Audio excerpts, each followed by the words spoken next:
ABTA test paper 2025 Bangla page নম্বর 855। প্রথম প্রশ্ন, আমাদের থাকলে আমরাও চেষ্টা করে দেখতাম উক্তিটির বক্তা মেজ কাকু। অপূর্ব বড় সাহেবের হাতে ছিল টেলিগ্রাম। জগদীশবাবুর সম্পত্তির পরিমাণ ছিল 11 লক্ষ টাকা। জ্বলে গেল। কিসে জ্বলে গেল? আগুনে। কাল ভয়ঙ্করের বেশে আসে সুন্দর। কবি গানের গায়ে মোছেন রক্ত। কলিকাতা বিশ্ববিদ্যালয় পরিভাষা সমিতি নিযুক্ত করেছিল 1936 সালে। বাঙালি সাংবাদিকদের বাবু কুইল ড্রাইভার্স বলেছেন লর্ড কার্জন। ইংরেজিতে ভেবে বাংলা অনুবাদ করলে রচনা হয় উৎকট। বিধি মোর না করো নৈরাশ চিহ্নিত পদটি কোন কারক? সম্বোধন পদ। একাধিক কারকে প্রযুক্ত বিভক্তিকে বলে তির্যক বিভক্তি। কোনটি নিত্য সমাসের দৃষ্টান্ত? মন্বন্তর। উপভাষা সমাসটি গড়ে উঠেছে সাদৃশ্য অর্থে। বাচ্যে প্রধানত কার রূপের পরিবর্তন হয়ে থাকে? ক্রিয়ার। বাক্যে ব্যবহৃত পদসমূহের পরস্পর সম্পর্ক অনুযায়ী যথাযথ বিন্যস্ত হলে তাকে বলে আসত্তি। ওই বুঝি বাঁশি বাজে, এটি কি জাতীয় বাক্য? সন্দেহসূচক বাক্য।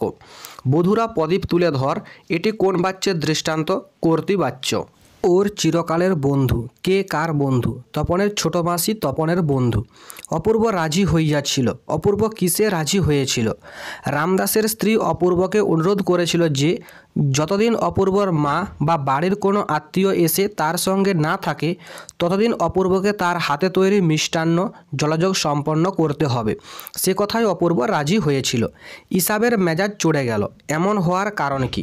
বন্ধু অমৃতকে কালিয়া যখন জোর করে কুস্তির ছলে খোলা মাঠে ছুঁড়ে ফেলেছিল এবং ছেলের দল আনন্দে চেঁচিয়ে উঠল, তখন তা দেখে ইসাবের মেজাজ চড়ে গিয়েছিল। এটা আমার প্রাণের অনুরোধ। প্রাণের অনুরোধটি কী ছিল? জগদীশবাবু বিরাগীকে নিজের বাড়িতে কয়েকটা দিন থাকার অনুরোধ করেছিলেন। এটাই ছিল তার প্রাণের অনুরোধ। কোন ট্রেন নদের চাঁদকে পিষে দিয়ে চলে গেল? 7 নম্বর ডাউন প্যাসেঞ্জার ট্রেন তাকে পিষে দিয়ে চলে গিয়েছিল। এরপর কবিতার প্রশ্ন। অনুমান করে নিজ চিতে। কে কি অনুমান করে? সৈয়দ আলাউলের সিন্ধু তীরে কবিতা অনুসারে সংজ্ঞাহীন অপরূপা কন্যাটিকে দেখে সমুদ্রকন্যা পদ্মা অনুমান করেছিল যে হয়তোবা দেবরাজ ইন্দ্রের অভিশাপে কোনো বিদ্যাধরী স্বর্গভ্রষ্ট হয়ে পৃথিবীতে এসে পড়েছে কিংবা সামুদ্রিক ঝড়ের প্রকোপে এই অবস্থা। আসছে নবীন। নবীন আসছে কেন? নবীন অর্থাৎ তরুণ বিপ্লবীরা এগিয়ে আসছে জীবনের যা কিছু বিরূপ, যা কিছু অসুন্দর তাকে ছেদন করতে।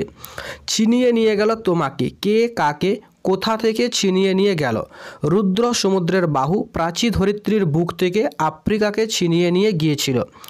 ছড়ানো রয়েছে কাছে দূরে। কাছে দূরে কি ছড়ানো রয়েছে? শিশুদের শব বা মৃতদেহ। মাথায় কত শকুন বা চিল। শকুন বা চিল বলতে কাদের বোঝানো হয়েছে?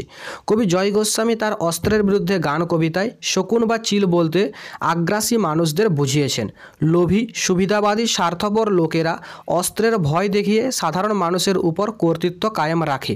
শকুন বা চিলের মতো নৃশংসতাই করে মানুষের সুখ শান্তি সম্পদ। নেক্সট প্রশ্ন, প্রবন্ধের প্রশ্ন।